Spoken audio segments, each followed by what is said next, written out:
Bonjour dans cette nouvelle vidéo consacrée aux identificateurs en C#. Un programme C#, comme tout programme d'ailleurs, opère sur des variables. On ne retrouve cependant pas telles quelles les variables globales du C ou bien C++, mais, rassurez-vous, nous retrouvons les mêmes possibilités. Comme dans tout langage typé, c'est-à-dire qui rend obligatoire la déclaration du type d'une variable, une variable est caractérisée par son nom, son type et sa durée de vie.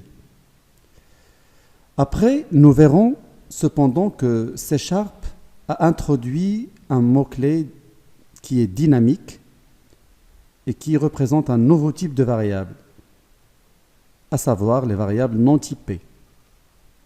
Parlons d'abord du nom donné aux variables. Alors, commençons par les identificateurs. Il y a une différence par rapport au C++. C# accepte les lettres accentuées. Et donc, un identificateur, c'est-à-dire un nom de variable, mais aussi de fonction, ou bien de classe, ou bien d'autres choses. Alors, un identificateur doit obéir aux règles suivantes.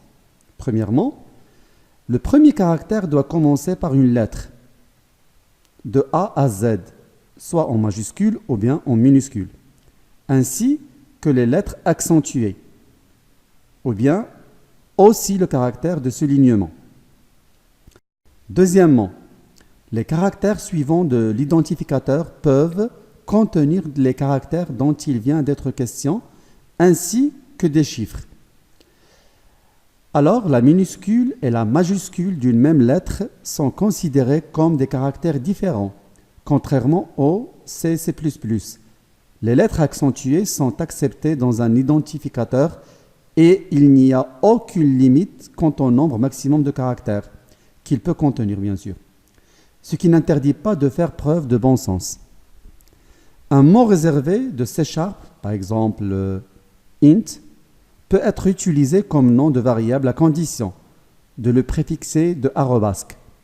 Le préfixe arrobasque peut en fait être utilisé au début de tout nom de variable, bien qu'il soit évidemment préférable d'éviter cette pratique qui alourdit inutilement la lecture du programme.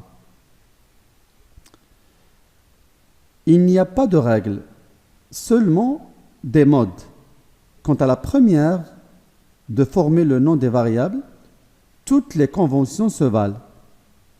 L'équipe de développement .NET recommande la notation dite camel-Kaizen, que l'on pourrait traduire en français par en chameau. Par exemple, nombre de lignes avec le N majuscule, le D et le L, c'est-à-dire le premier caractère de chaque mot. Certains préfèrent encore la notation dite hongroise, en référence à l'un des premiers programmeurs de Microsoft, Charles Simonyi, d'origine hongroise, où chaque nom de variable est préfixé d'une lettre qui indique son type, comme I pour entier, S pour chaîne de caractères, etc. Les mots réservés. Certains mots sont réservés.